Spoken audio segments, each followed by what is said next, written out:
name is Frida Verdaje, and I am the director of Moku Art Studio.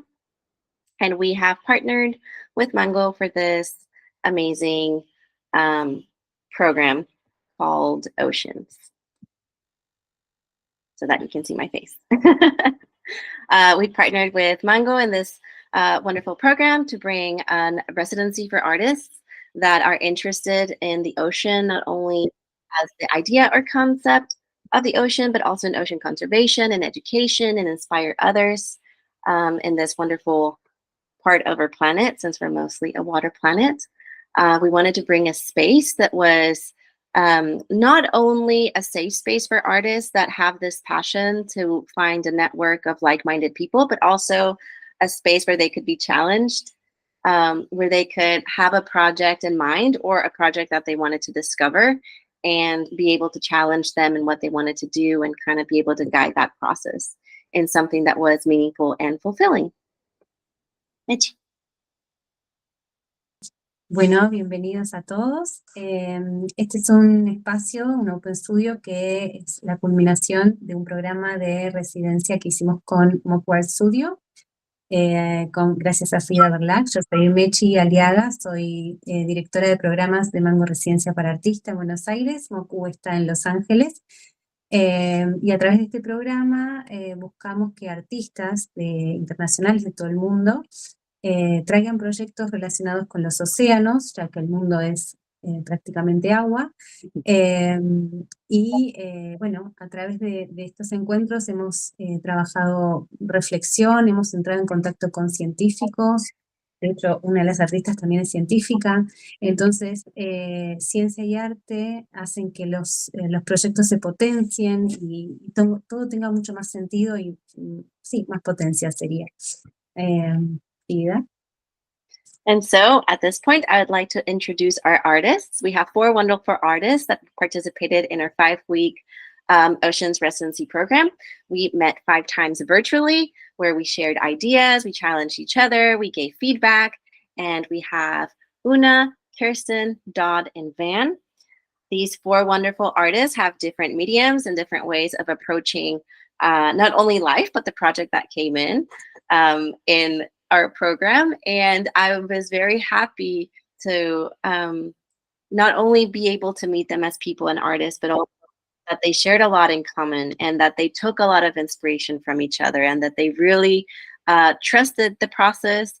And they also, I feel like they also trusted a lot of each other and respected each other a lot. And I think they showed in their projects as well in a very sometimes interesting conversations that we had.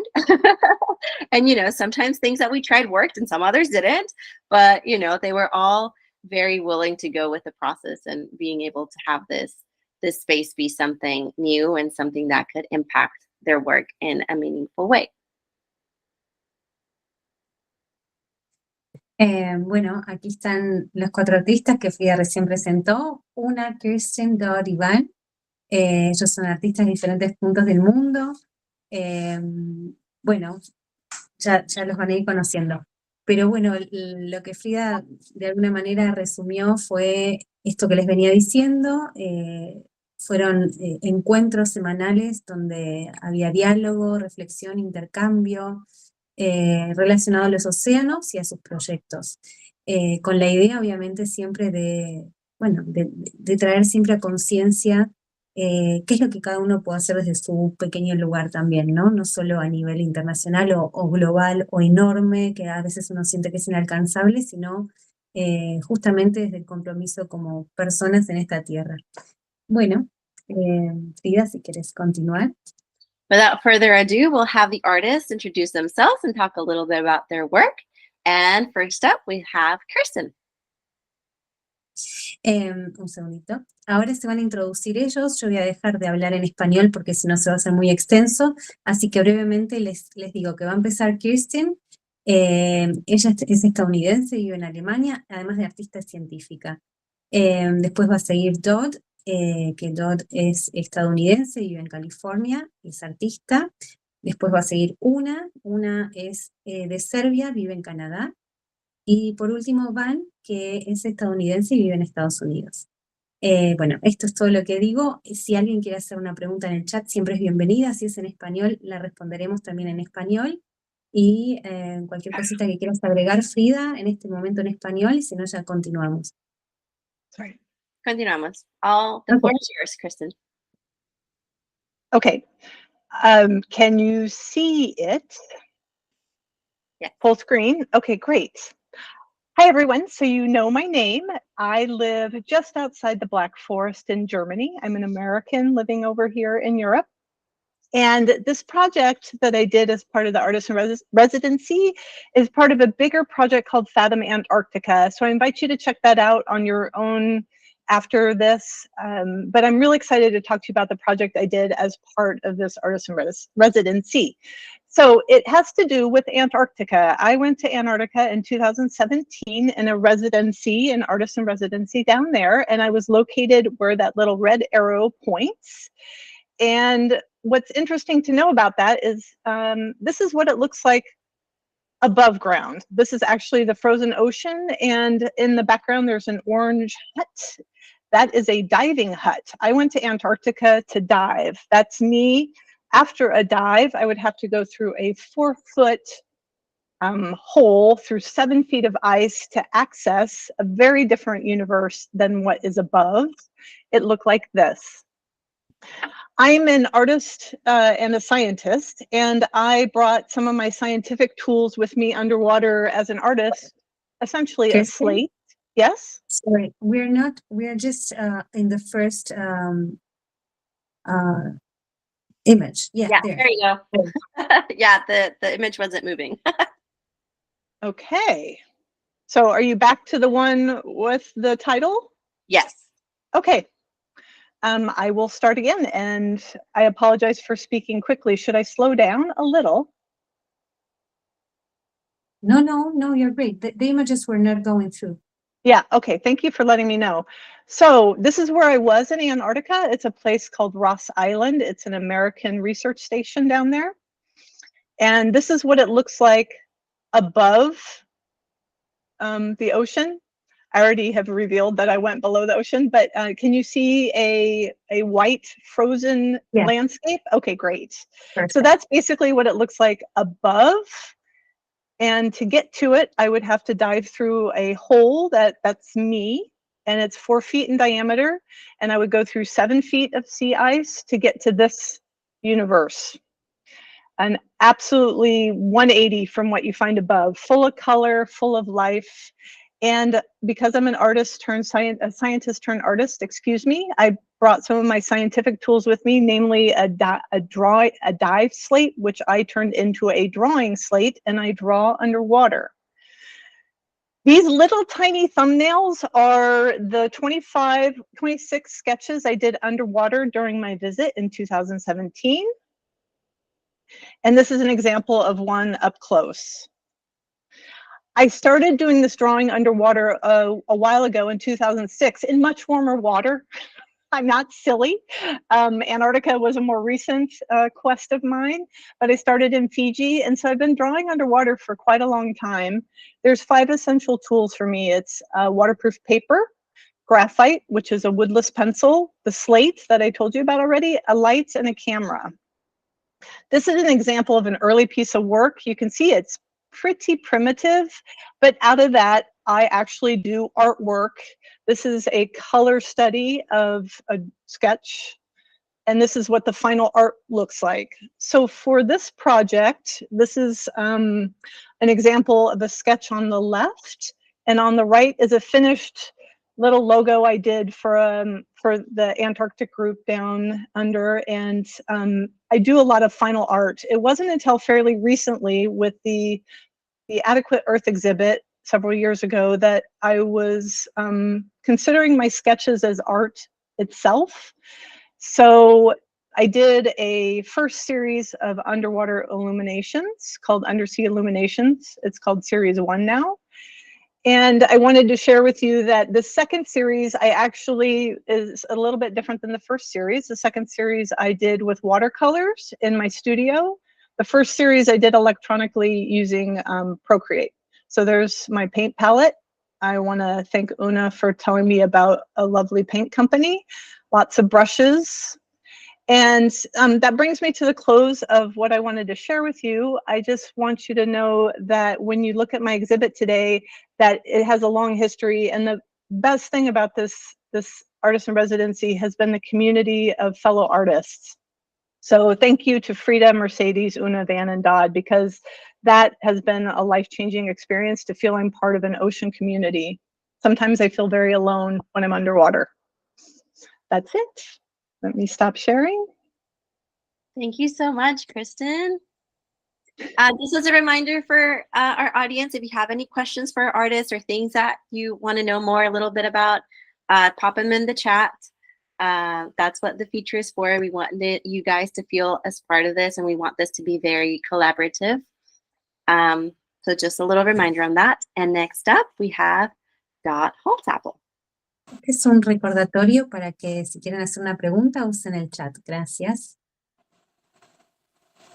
Hi, everybody. Thank you for coming, and thank all of the other fellow artists for the inspirations that you gave me during this residency. I am a contemporary visual artist. I work internationally. Was very inspired by this project with the ocean theme because I produce a series of work in the Reflections series, which examines ocean conditions, scientific graphs, and inspirations that I turn into visual constructions in my work. And I enjoyed this journey over 5 weeks and managed to create 3 works, which you'll see in the video presentation. Which I will present.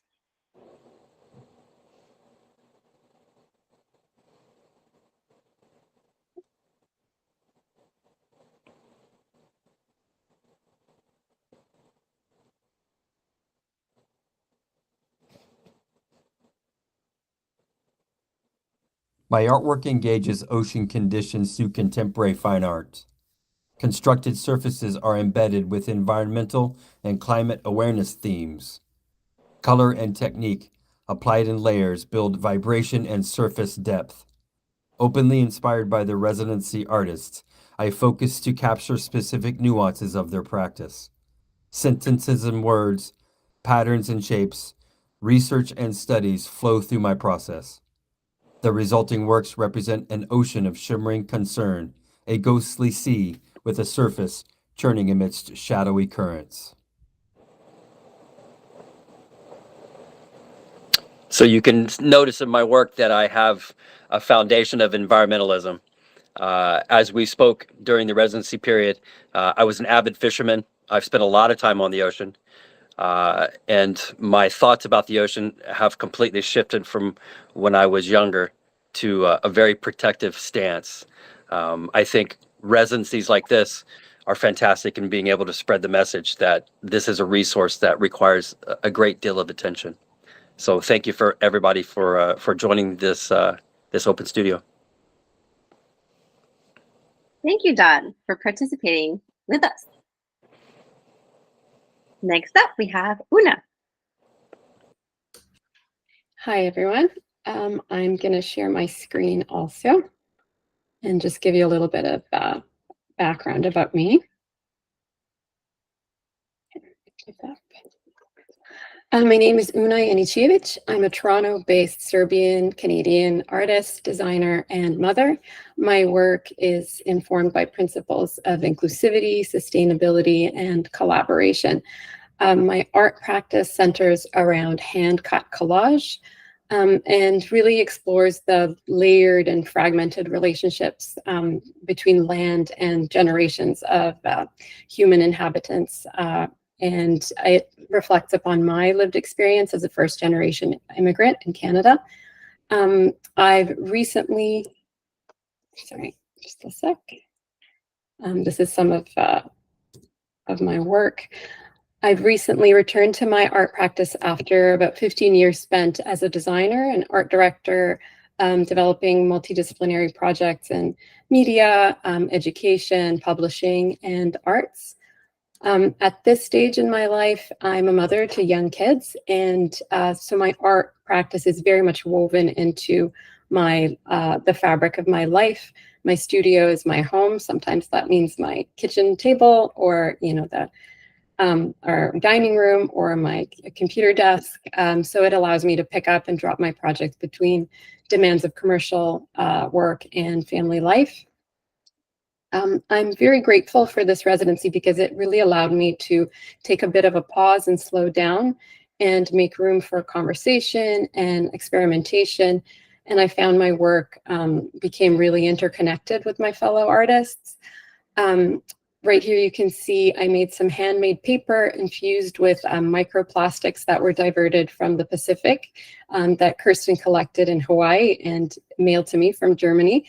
So they came a long way, and I got to experiment with them a little bit. And I was really inspired by her stories of diving in the Antarctic. Dodd's abstract compositions really challenged me to consider color, rhythm, pattern, and how they can strengthen sort of an emotional connection and distill really complex subject matter in sort of more universal ways. And with Van, I really connected to his thought process, delving deeper into questions of ancestry, of storytelling, and all of our interconnected histories. For my final piece, I created a hand-cut collage titled "The Water in Our Bodies, the Bodies in Our Water." And you'll have a chance to see the work at the end of our open studio. But these are some of the process images right here. The piece is made up of 125 contorted hand-cut bodies. Some of them are sort of swimming or clutching each other or suspended alone. And from a distance, the piece is meant to resemble a body of water. Accompanying the collage is a short video that, because you can't see it in person, lets you delve into some of the details. And it's set to a song by an indigenous group of artists called Lament for a Dying Ocean, which I think might help to form a bit of an emotional connection with the work and my message, which is really to challenge viewers to reflect upon the urgent need for ocean conservation and to inspire hope. And hopefully we can all work toward a sustainable future together. Thanks so much. Thank you so much, Una. And next we have Van. Hi, everybody. Thank you so much for joining us today and just tuning in. I really want to just thank my colleagues and also thank the organizers for this this residency. I've had a blast. So at this point, I think we're going to see my video and then I'll have a reflection afterwards. Yes.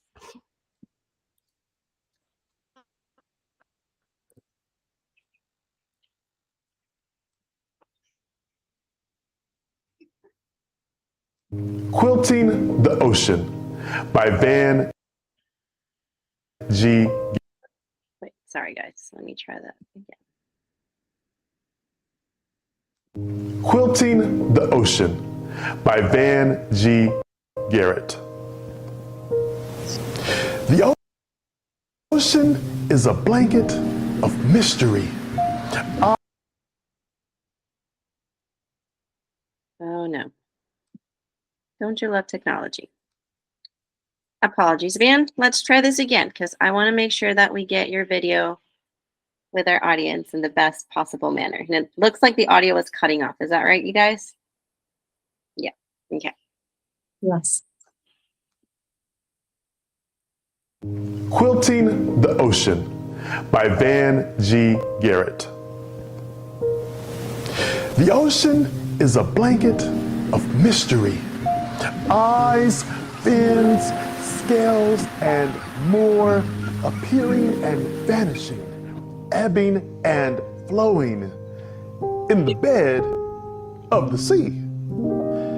The ocean is a patchwork of possibilities, millions of species connecting, forming designs and patterns like a great painting, bubbling with life and energy, shimmering uniquely.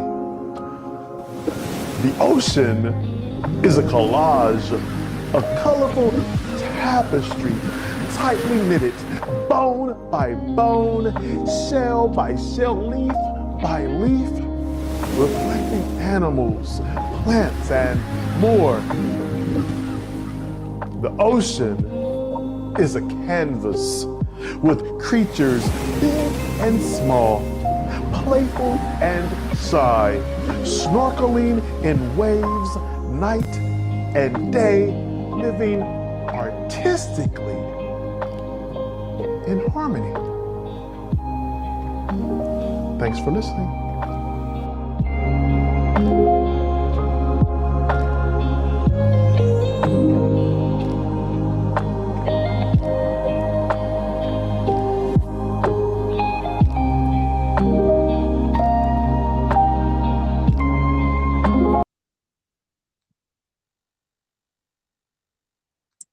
Should I read it in Spanish, Van? Oh, yes, please. Entonces, Van nos pidió que leyéramos en español este poema que él escribió y dice así: acolchando el océano. El océano es una manta de misterio, ojos, aletas, escamas y más, apareciendo y desapareciendo, fluyendo y bajando, en el lecho del mar. El océano es un misterio de el océano es un mosaico de posibilidades, millones de especies conectadas, formando diseños y patrones, deslumbrantes y relucientes de formas únicas, un collage, pintura, tapiz, de punto apretado, hueso por hueso, hoja por hoja, reflejando animales y plantas, viviendo en armonía. Gracias por escuchar. Beautiful. Thank you, Mercedes. Thank you. That really sounded great. Yeah, so I hope that you enjoyed the video presentation. I wanted to find ways to make the ocean more tangible, especially for younger readers. And so this is an ode that I illustrated as well as that I wrote. But when you see the open studios, then you'll be able to see the original art that comprised the video. So again, thank you for joining, and I appreciate you. Thank you. Okay, guys, at this point, the part of our panel discussion with our artists will begin because we want to pose a question to our artists. If you, as part of our viewers in our audience, have a question for them, just another reminder, feel free to use the chat. That's what this is for. We want you guys to also be a part of this process. And the question that we have for our artists is the following. How did your view of the oceans change after your time during this residency? Entonces, a partir de aquí vamos a abrir el panel de debate entre los artistas. El chat está a disposición para que escriban las preguntas que quieran. Y bueno, la primera pregunta que hace Frida, ¿la querés decir en español?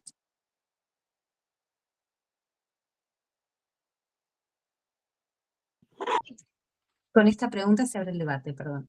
Sí, la pregunta es, ¿cómo cambió tu manera de ver a los océanos o tu relación con los océanos después de estar o de participar en esta residencia? And we'll pose the first question for Kristen, and then we'll go from there.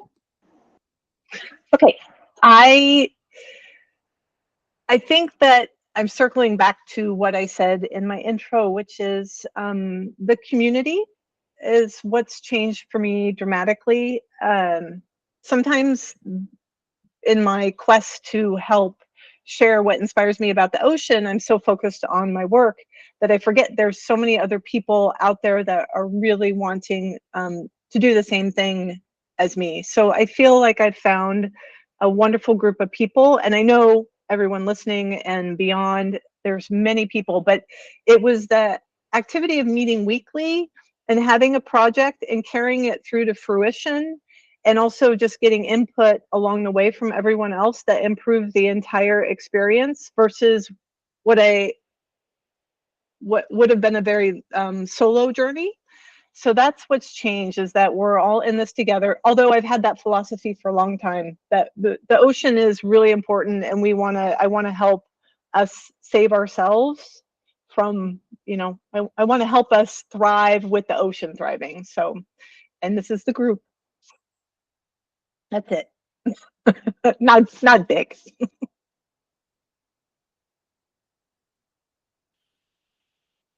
Todd or Van or Una?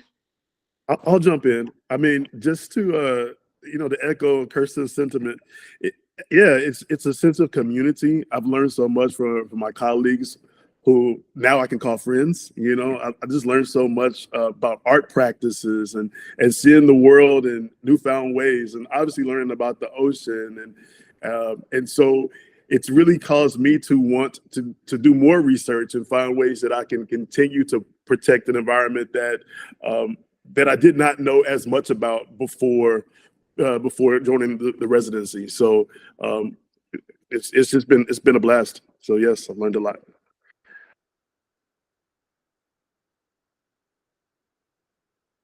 Yeah, go for it, Don. Thank you. By the way, Van, your spoken word was dynamite. I loved it. Thanks, bro. Yeah, you're welcome. So for me, it's amazing because I feel like I'm connected to you guys already before this even happened. I use research in my work. So Kirsten, watching you, do research, watching you underwater, like the real-time things, which I envision in my head. I read data charts and graphs and all kinds of technical data about pollution and climate change. So I felt that that resonated with me. Una, your patterning, I use patterning in my work. So your movement and patterning and shapes, it's all items that I am very conscious of and very accepting to push around and absorb. And Van, I wish I would have heard your spoken word, or maybe I'll do it again. Maybe I'll move the ink across the canvas while I'm listening to your words, because that was actually the catalyst, which we talked about, was the ink application in my work. That shadowy current part of the wave is like a sentence, is like like a written sentence moving across. So yeah, you guys greatly affected how I see myself and how I see my work in the Reflections series. Thank you.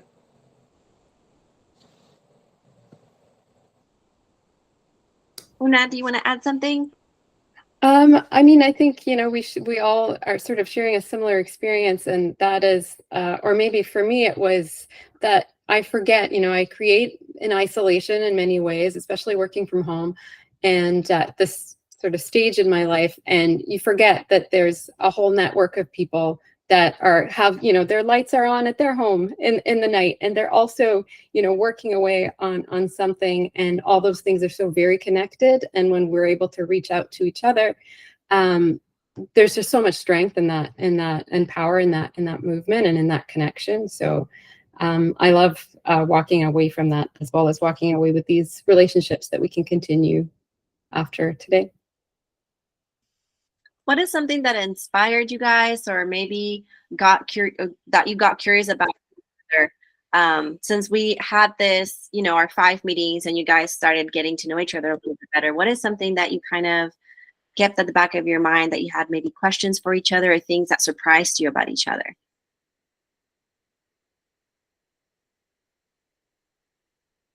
I'd never heard of drawing underwater. That blew my mind. It's like, that's possible. I'm going to try it.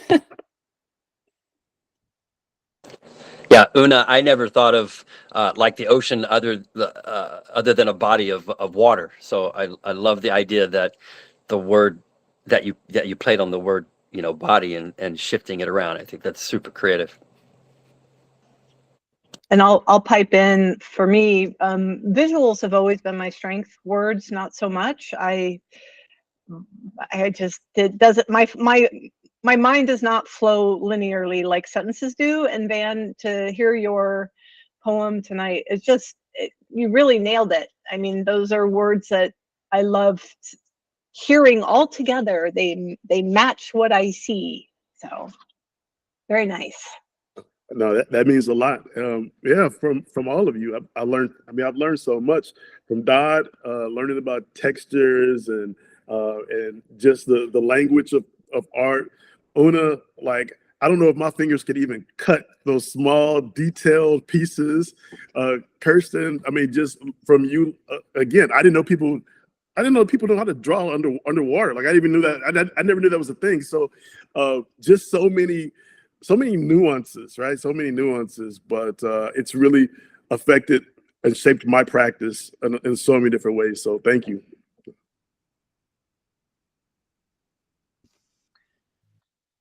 Kirsten, did you have something? I do. I want to circle back. I had a question specifically for Dodd that I didn't ask at the planned time. It might actually be a question for anyone who feels inspired, any of us who feel inspired to answer it. And that is, I am landlocked. Well, I'm actually near the ocean at this very moment, but I'm landlocked in Germany. It's the Midwest of Europe. It's lovely. I love it. But there's the closest body of water is Lake Constance. And that's a long way away, actually.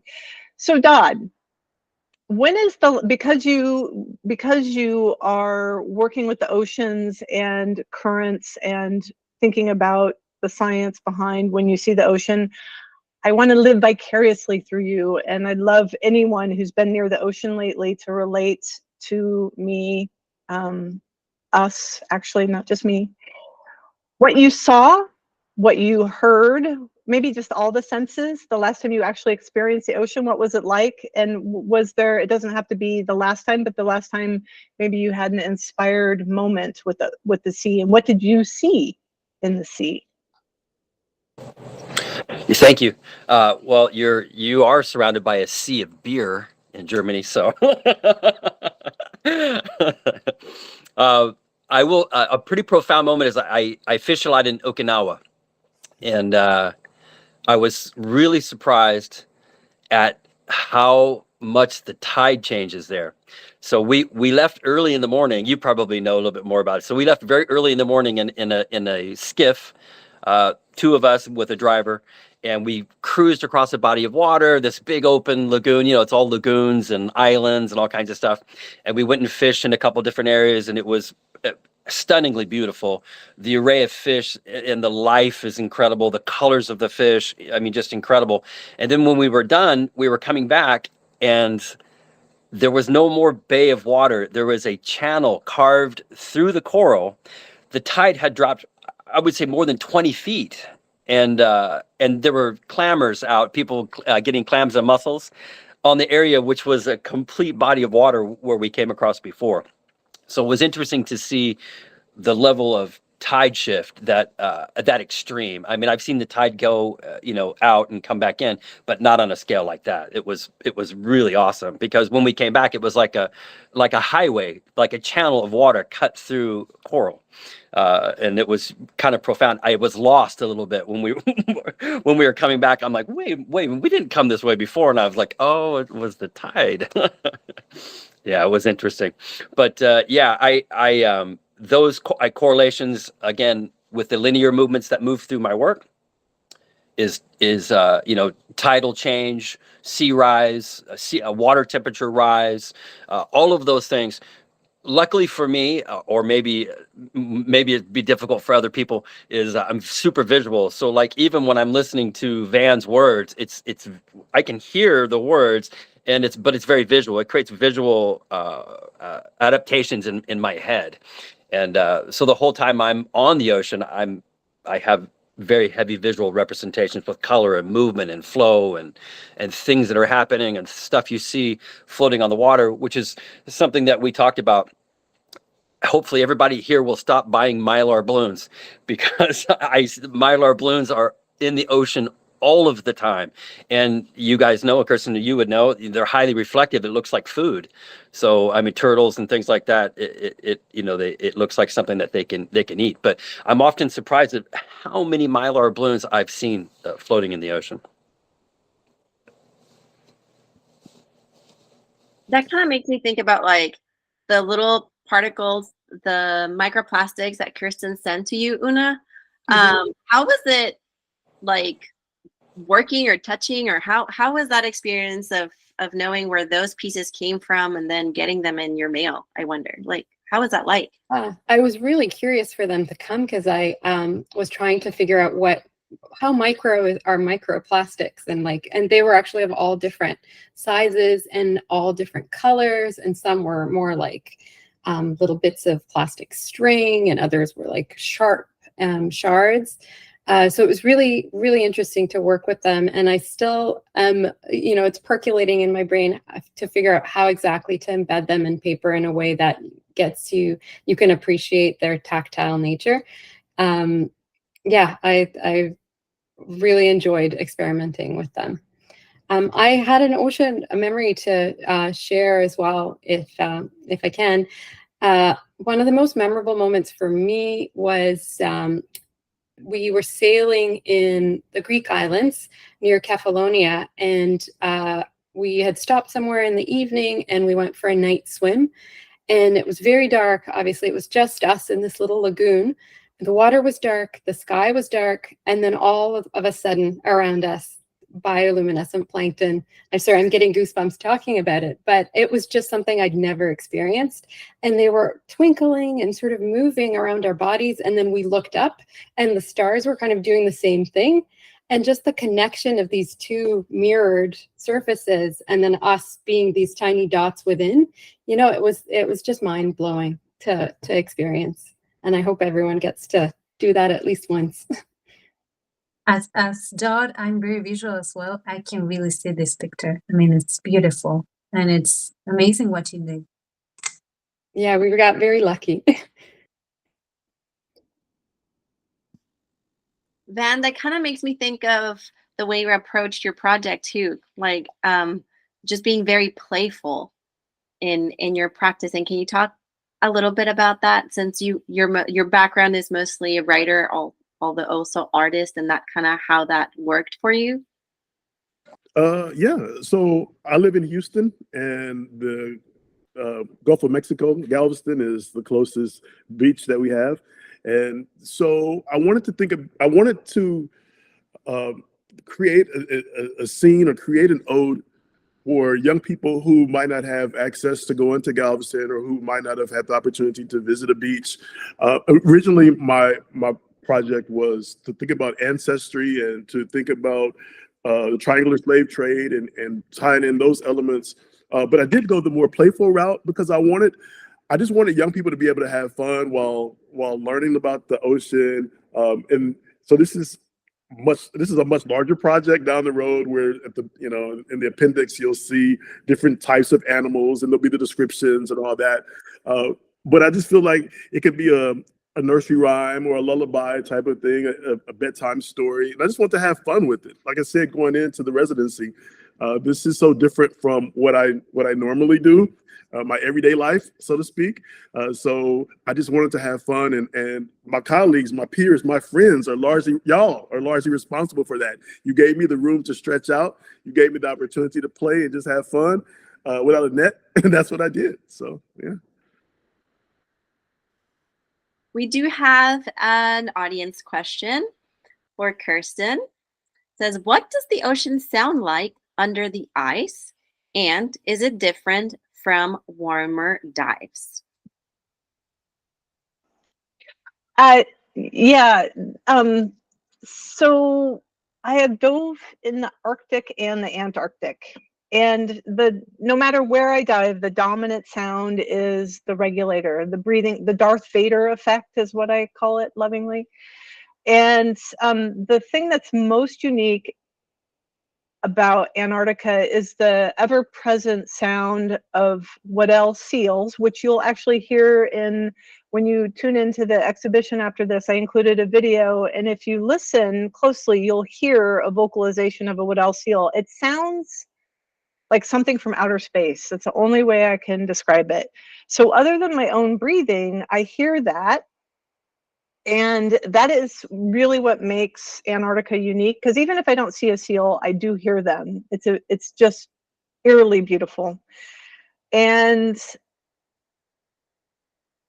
in warmer waters, it's hard to say. There's a clicking sound made by a shrimp, but I can't really say that I hear that all the time. And it's difficult. I've always wanted to go on a rebreather. I'm not certified to do rebreathers, but I've always been interested to know what I would hear under the sea without the sound of my bubbles. So it's a good question. Dot, I think you mentioned that you also dive. Is that correct? Nowhere on the level that she does. But yeah, I've been under the water, and actually that bubble sound is kind of cool. I really like that bubble sound. But yeah, and it's so funny you said that clicking sound, because I didn't know what that clicking sound was, but now I do. I hear that like clicking noise.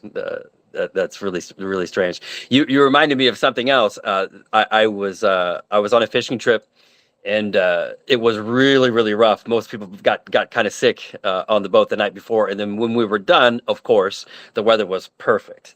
If you're ever going out on the ocean, I'll give you some advice. There's the way the waves move, right? The way the waves go up and down. And if you get seasick, I understand. But if it's windy, you do not want to go, because it's a much rougher ride when it's windy. It's actually not so bad if there's no wind.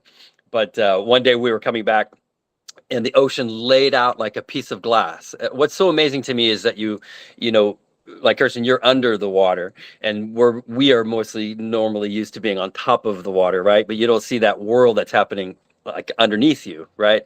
And how alive it is. So we were coming across the bay from San Clemente Island back to Los Angeles, and the ocean was literally like a lake. There was almost no movement at all. It was completely flat. And in the bow wake of the boat, dolphins and porpoises were coming from as far away as you can see. It was like they were racing to the boat to ride in the bow wake. And it kind of blew my mind, because you could see them kicking from a far away to try to catch up to the boat. And then they were rolling inside the bow wake. And I thought to myself, what a bizarre behavior, like this playful moment that they would work so hard to swim that far. And I'm talking far away, you could see them coming. And we were laying on the boat deck, and you're kind of looking right down, and they would roll up and look at you. And it was a pretty profound moment when you think about a steward, being a steward of the ocean and helping them live their life as well. Well, talking about waves, we have another audience question, and it said for everybody, also Van and Una, and it said, does the cadence of the waves change the way you view your art?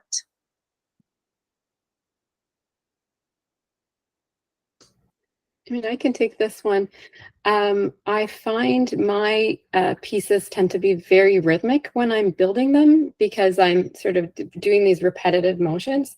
So sometimes it helps to have a soundtrack, and sometimes that is something really simple. Sometimes it's people talking, and I find that really frees my mind to focus on my hands. But listening to music and listening to sounds of the ocean was something that I did on this project, which I hadn't done before. And in my final piece, there's a video, and that video has, at the beginning of the song, there's a lot of ocean sounds. So I was listening to that repetitively as the video was being edited. And that really sort of, it almost puts you in a meditative state, I think. And I find that often when I'm working, that it's sort of like I leave a little bit. There are things around me, but I'm not there. I've like moved on with the with the rhythm of whatever I'm doing. And I agree with Una. I mean, listening to sounds of the ocean, that was a big part of me being able to just really focus on the line work, really making sure I was intentional about my concept, but also allowing the ode to breathe, making sure that it had enough, so it's kind of airy, like an airy feel.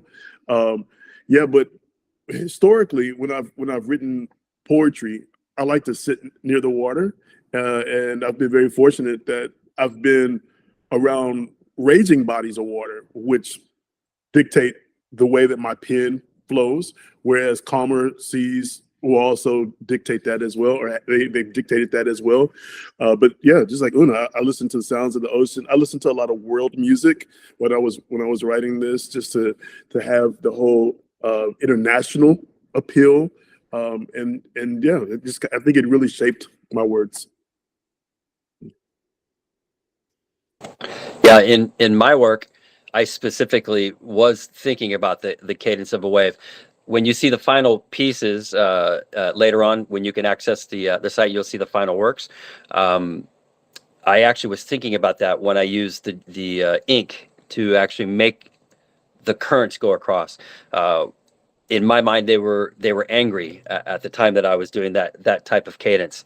My work was kind of an angry ocean fought, like speaking back, basically. But yeah, I was thinking about the cadence of a wave. Kirsten, do you feel like that was similar to your work, or just maybe not so since you're under? The waves are really important to me. The sound of the waves are really important to me meditatively. I didn't realize that until I had lived in Germany for 4 years, moved to Hawaii, sat on the beach the first day and was like, holy cow, that's what I've missed about ocean as a place, is the sound of the waves. But for my work, no, I actually listen to underwater sounds, like the breathing and the bubbles and whale songs and stuff like that. That's still, I would still count it. Well, guys, thank you so much. Does anybody have some last minute comments before we move on to their next part of our open studio? Okay. At this point, we want to kind of talk to you a little bit about the exhibition, the virtual exhibition that showcases the work that our 4 wonderful artists worked on. Blood, sweat, and tears went into this. They all challenged themselves to do something different in their practice for this project, and I'm very thankful for that. They all decided to have a particular approach that was a little bit different than they normally would. And that makes me really happy, because that means that they allowed themselves to just be explored and, in this space and be inspired by each other and the process. And so the exhibition is live on the Moku Art Studio website. I will post a link in a minute on the chat, so you guys can go see it directly after that. I would like at this point to screen share so that I can kind of show you how to get there while I tell you a little bit about the idea of this exhibition for the residency. So this is right now just the program. There's 2 ways of getting to it. You can get through the Oceans program to see the exhibition and read a little bit about what the goal is for us for this particular project. If not, you can just go straight to the tab. And then this residency was over 5 weeks, and we met to discuss concepts, ideas, resources, knowledge, foster and support the mutual enrichment. I always like to include a why of a map. We at Moku and with Mongo, we really believe that this is an international effort, and there's a lot of artists internationally that are really passionate about ocean conservation, education, sustainability. And so we feel that having this idea of the ocean kind of lets you know that even though we're very far away and far apart from each other in the world, this is a vehicle to where we can actually share each other. You can read a little bit more about the artist, and we did link to their particular website so that you can go and check out their work. I do recommend you guys to see the map on a desktop. This is a little smaller map, but if you click this little square right here, it will take you to the full map. And at this point, each little tab is an artist, where they talk a little bit about their artist statement for their project or reflection. And if you click through this part, you will see the images that the artists see. Let me see. Did you Right, same thing in Spanish. Yes. Ok. Entonces, bueno, recién Frida nos compartió cómo navegar la exposición virtual, cómo compartimos el link, bueno, y finalmente el mapa que está ahí, ya que creemos que este programa y estos proyectos, más allá de que son unipersonales, en este caso, se pueden interconectar y se puede dimensionar mucho mejor a través de un mapa, ver que en distintos puntos del mundo, bueno, estos artistas están tratando estas temáticas, en este caso de los océanos profundos, sustentabilidad también, y bueno, ahí Frida nos mostró cómo navegarlo. Ella sugiere que lo vean en una pantalla de computadora, porque es mucho más fácil poder navegar el mapa. Y bueno, no sé si quieres que comparta el mapa como para tener una breve introducción aquí, Frida, o Mhm. compartimos el link, como prefieras. So I just realized that the map, I had a Okay. different tab. I don't want to spoil the surprise, so I want you guys to go and actually share. But if you click on each pin, it opens a little side panel that tells you the title and medium of the art.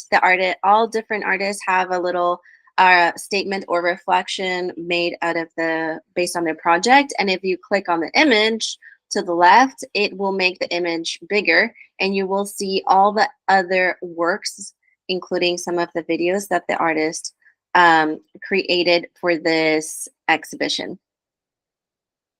I'll just let it load a little bit and see if it works. Yeah, so you'll be able to actually see the full size of the art, but I won't show you too much because I want you to actually experience it on your own. But it's just good to, let people know how technology works.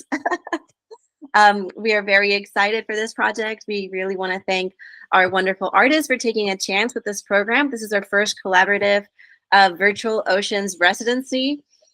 We hope that we are able to have many, many more, and we will keep adding artists to our map to create a network of friends and artists that share this love in common, we have a community where we can all gather, where they can show their work, and where you as an audience can actually see really cool art, because that's what we're here for, the art in the ocean. Betty. Bueno, les dejamos el link en el chat, Frida.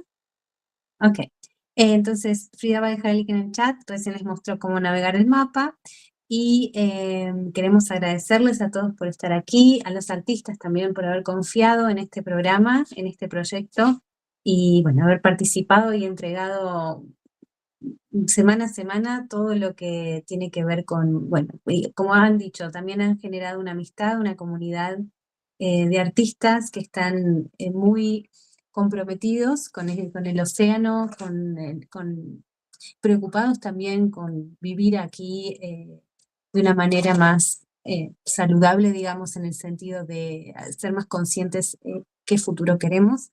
Y bueno, Frida les deja el link para que puedan entrar a la exposición virtual y puedan navegarla y ver ahí. Ella nos mostró un poquito, pero quiere que realmente entren al link a navegar la exposición y no hacerlo tan evidente, digamos, mostrándolo aquí. Ya han tenido suficiente y han podido conocer a los artistas, que realmente son muy transparentes, muy inspiradores, y al menos a mí, más allá del compromiso y la preocupación que tengo a nivel personal, me han transmitido y concientizado sobre qué hacer la próxima vez que me pongo mis patitas en el agua, o bueno, o estoy ahí caminando por el mar. O en la orilla del mar, perdón. Muchas gracias, Frida. Thank you so much for everybody, our artists, our audience, for joining this in our open studio and exhibition. I will push you forward to go and check out the amazing work that our artists created. They worked so, so hard. Please go check out their work, check out their artist websites, go show them some love, because they really, really deserved it. And I hope, and we all hope, that you really enjoy it and love it, and we hope to see you guys next time. If you have questions for our artists or for ourselves, feel free to contact us. We really want this to be a collaborative event and effort, and thank you so much. Thank you, guys. Muchas gracias por estar aquí. A la audiencia los invita, Frida, que por favor se metan en la página con el trabajo que han realizado estos artistas, realmente muy profundo, muy interesante. Y si tienen dudas o preguntas que les surgen después de este encuentro, no duden en escribirnos y contactarnos, y se los hacemos llegar a los artistas o mismo para nosotros. Muchísimas gracias por estar aquí. Thank you. Thank you so Thank much. you. Have a Thank good you. day, night, wherever you are in the world. Thank you so much for joining us. All right, thank you. Thank you, artists, for being here, for your commitment with us and with the project and everything. Thank you so much.